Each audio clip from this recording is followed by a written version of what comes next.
आता आपल्या आवडत्या मालिकेचे संपूर्ण भाग मालिका प्रसारित झाल्यानंतर लगेचच पाहू शकता पूर्णपणे मोफत फक्त सन नेक्स्ट वर। असे घडणे कधीही संभव नाही। संभव नाही इंद्रदेव, निश्चितच राहूचे म्हणणे सत्य होणार आहे। तो असामान्य आहे, सूर्याला गेला आहे त्याने तुमच्याकडेही येईल। स्वर्ग लोकाचं अधिपती पद आता त्याचं होईल। सर्व ग्रह नक्षत्रांवर त्याचं नियंत्रण असेल। त्याचं पुढील लक्ष आपणच आहात। इंद्रलोक वानर लोकात परावर्तित होईल। वानर लोक इंद्रदेव, आता आपण स्वर्गाचे अधिपती बनून त्याच्याशी लढाल की भयभीत होऊन इथून पलायन कराल? पलायनाचीच तयारी केलेली बरी, समय फार उरला नाहीये। मी आपला हितचिंतक आहे म्हणून सांगतो, समुद्र मंथनाच्या वेळी आपणास दिलेले वचन स्मरते आहे ना इंद्रदेव?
कपट कपट कपट,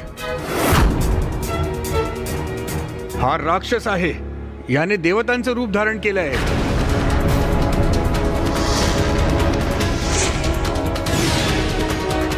सत्य आहे, त्याने अमृत प्राशन केले आहे। थांब थांब,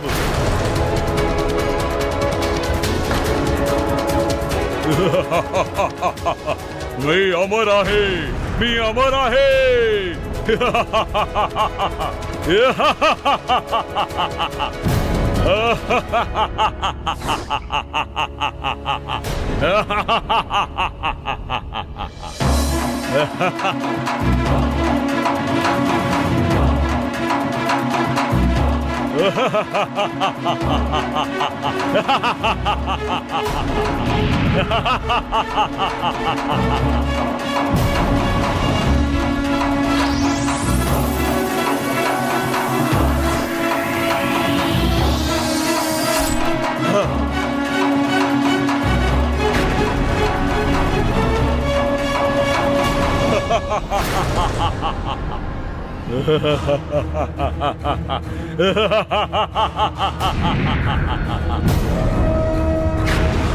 मी अमृत प्राशन केले आहे. मी अमर आहे, अमर आहे.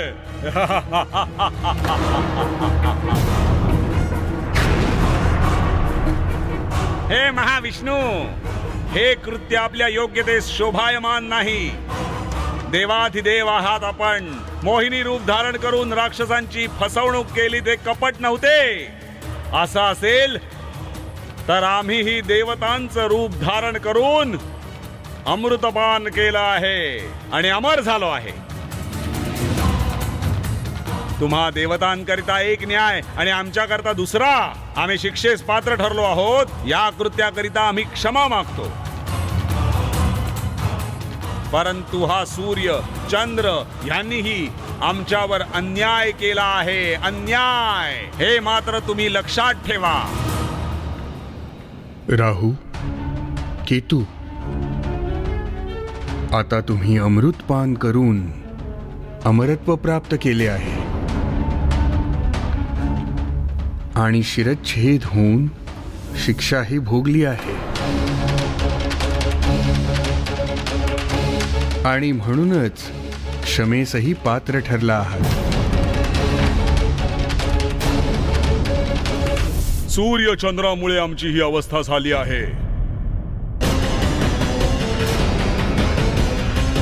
तेव्हा त्यांनाही शिक्षा व्हायला हवी. भविष्यात योग्य वेळी सूर्य चंद्रास काही क्षणाकरिता गिळंकृत करण्याचा मी तुला वर देतो.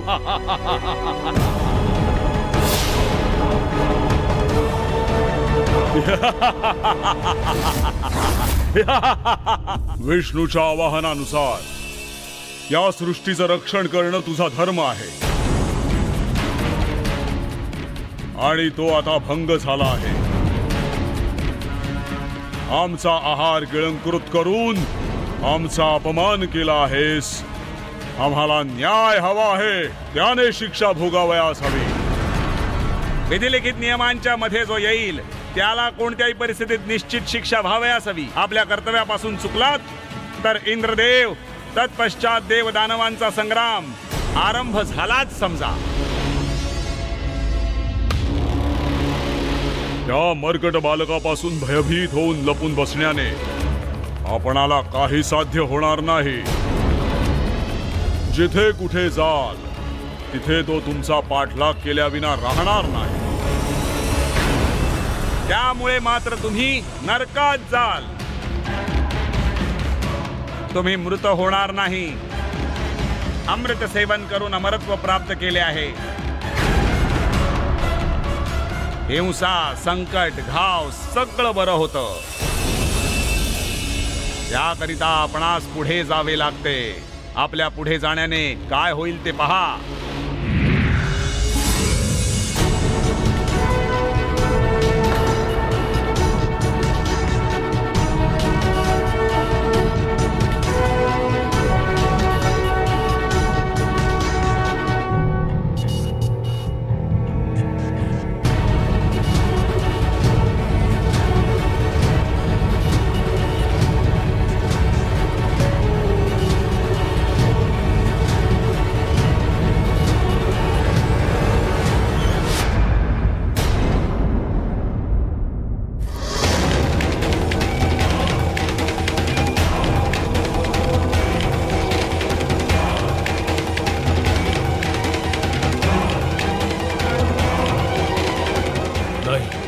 नाही, मी असे होऊ देणार नाही. नाही.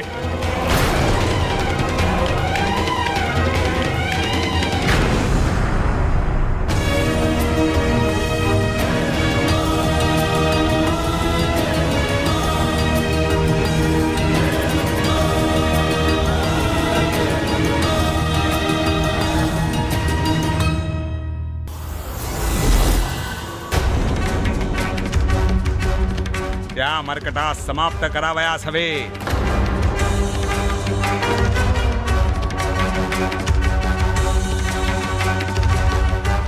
अन्यथा त्याचे अधिपत्य स्वीकारावे लागेल.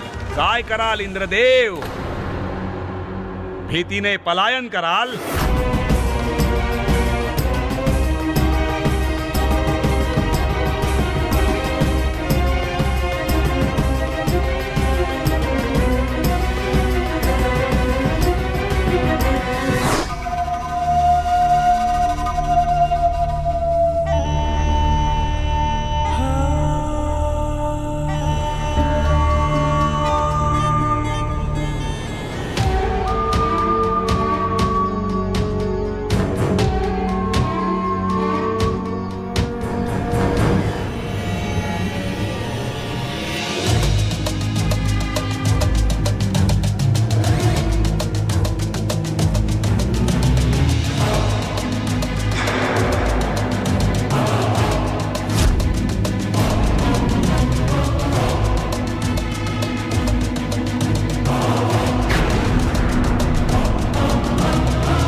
कालनेमी,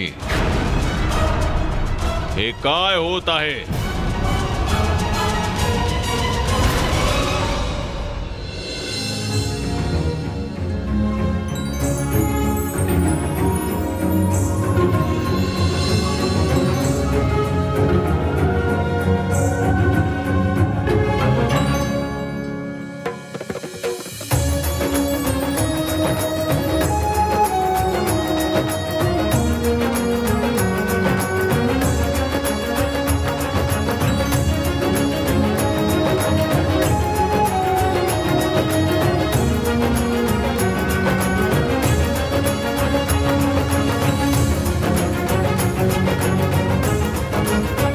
पाहिलं आपण देवी, अंधकारास गिळंकृत करून सूर्यदेवांनी पुन्हा सृष्टी प्रकाशमान केली आहे. ही सगळी त्या महादेवांची लीला आहे. त्यांच्या कृपेमुळे आपलं हे दुःख पूर्णतः दूर होणार आहे. त्या परमेश्वरावर विश्वास ठेव अंजना.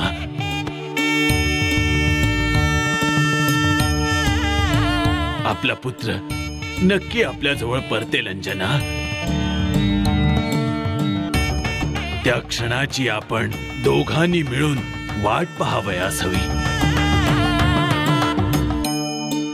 होय स्वामी, आपला पुत्र परतेल.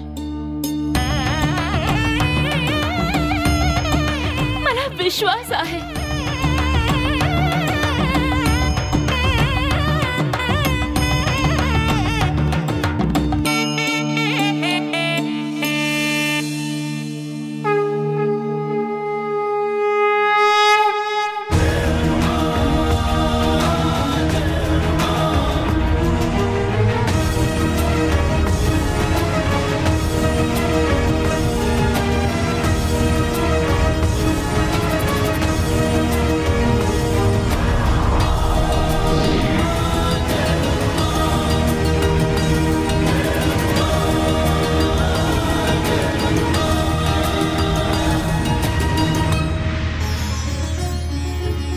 सूर्यदेव, आपण पुन्हा सारे ग्रहमंडळ प्रकाशमान केलेत.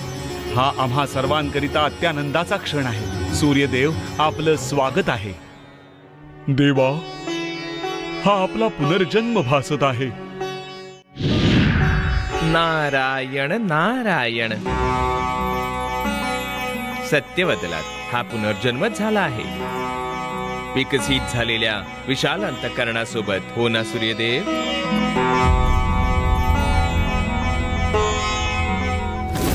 आपल्या रक्षकरिता त्या रुद्रांशाची केवळ प्रार्थना करावयाची आहे, इतकेच. आपण हे काय बोलत आहात याचे आपल्याला भान असायला हवे देवर्षी. चालते वाईतून. काम, क्रोध, लोभ, मोह, मदमत्सराचा जो बळी ठरला, त्यात दुर्गुणच दुर्गुण जागृत होतात. हे आपण जाणताच. हे विषारी सर्पाप्रमाणे आपल्या मन, देह, आत्म्यास दंश करून संपवून टाकतात. हा सर्प नैतिकतेचा विसर पडून स्वार्थ बुद्धीने विवेकास भ्रमित करून दुष्ट विचारांच्या जाळ्यात आत्म्यास अडकवून अंताच्या दिशेने जीवनास घेऊन जातो. सूर्यदेव, आपण स्वतःच्याच अहंकाराचे बंदी बनला होतात. संपूर्ण विश्वास, प्रकाश आणि जीवन प्रदान करणारे आपणच जर अहंकारी झालात तर सृष्टीच तिचा समतोल साधणे काय शक्य आहे का? आपण आज या जालातून बाहेर काढण्याकरिता विधात्याने रचलेली लीला आहे ही. सत्य आहे देवर्षी. मी आता सर्व समजलो आहे. माझ्यातील अहंकाराचे उच्चाटन करून मला सत्मार्गावर आणण्याकरिता हे दिव्य बालक येथे आले आहे.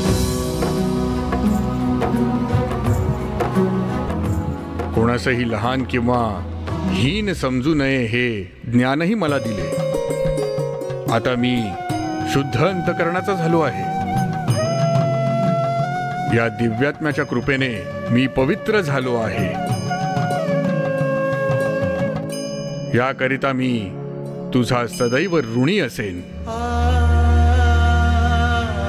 संपूर्ण विश्व प्रकाशमान करणारे सूर्यदेव, आपले महात्म्य न जाणून हा अपराध हातून घडला. आपणास रुचकर फळ समजून भक्षण केले. चूक झाली, अपराध घडला. सूर्यदेव, कृपया मला क्षमा करा. फळ? मी एक फळ आहे हा विचार या बालकाच्या मनात कोणी बरं भरला असेल?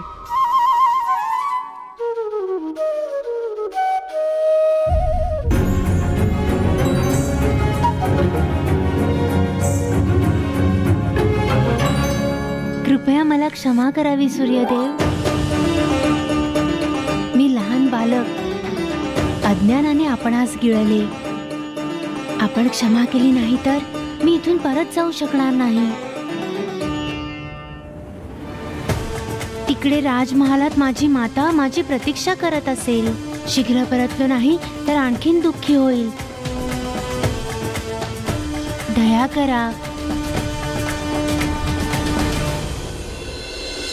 दिव्य आत्म्या, तू क्षमा मागावीस असा कोणताही अपराध केला नाहीयेस.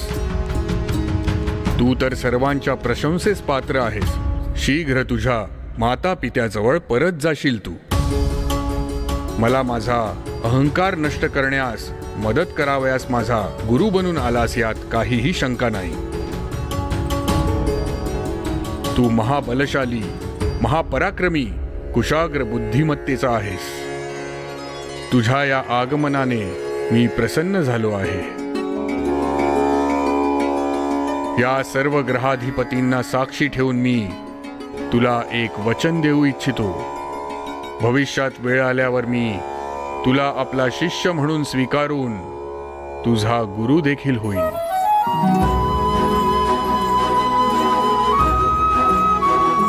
सूर्यदेव, हे तर माझे सौभाग्य असेल. आपले अंतःकरण विशाल आहे. देवर्षी नारद, आपण सूर्यदेव फळ आहे म्हणाला नसता तर मी असे कार्यच केले नसते. सूर्यदेव अज्ञानी बालक आहे, काहीही बोलतो आहे. दुर्लक्ष करा सूर्यदेव. देवर्षी, जरा थांबा. बालक काय म्हणते आहे? सर्व घटना विधात्याची लीला आहे. परंतु हे बालक काय म्हणत आहे? आपण मला फळ म्हणालात. या घटनेमध्ये मी केवळ एक पात्र आहे सूर्यदेव. गैरविचार करू नये आपण. थांबा देवर्षी, कुठे जात आहात? मला काहीतरी बोलायचं आहे. पुन्हा केव्हा तरी बोलूया. मला एक महत्वपूर्ण कार्यास तत्काळ प्रयाण करायचे आहे. नारायण नारायण.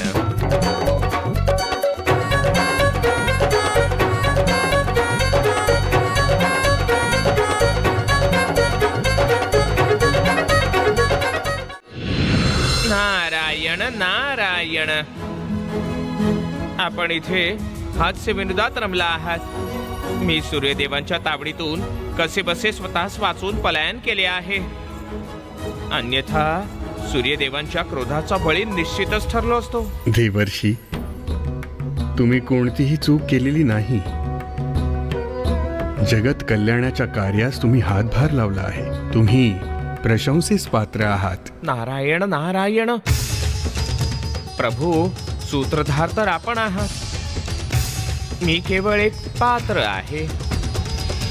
अंजना पुत्राने आपले लक्ष्य प्राप्त केले आहे. त्याला परतून त्याच्या मात्या पित्याकडे जायला हवे. आता त्याच्या मार्गात कोणतीही बाधा, संकट येऊ नये अशी माझी प्रामाणिक इच्छा आहे. नारदा, याविषयी तर तुम्हाला संपूर्ण ज्ञान आहे. सामान्यतः जर मानव प्राणी न्याय मार्गावर चालू लागतो तेव्हा त्यास अनेक शत्रू निर्माण होतात. हा विचार विसरण्यासारखा नाही देवर्षी. शत्रू सतत त्याच्या मार्गावरच असतो. त्याचे पतन करण्यास तत्पर असतो. परंतु न्यायाचा मार्ग सहजपणे सोडणार नाही. असे पवित्र आत्मे असा मार्ग स्वीकारून योग्य मार्गावर उन्नत शिराने आपले लक्ष्य प्राप्त करतात.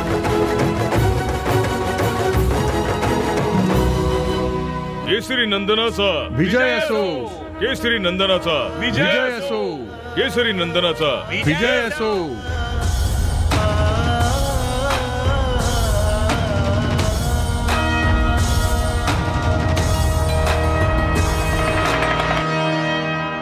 केसरी नंदनाचा विजय असो.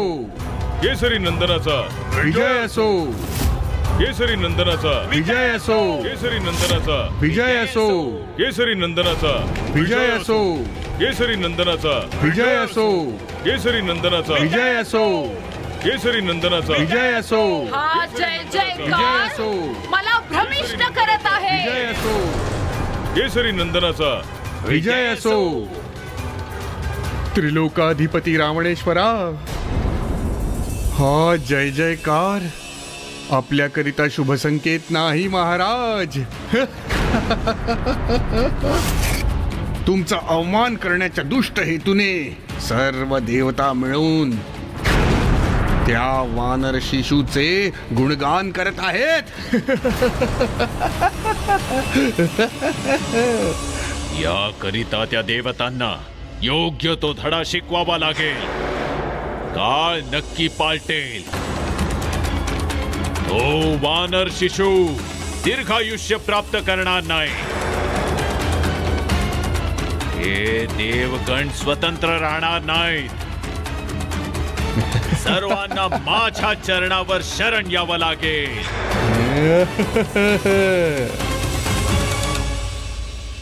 कालनेमी, तू तात्काळ अंतराळात जा. तिथे काय चालले आहे याची सविस्तर माहिती काढून आण. जशी आज्ञा महाराज.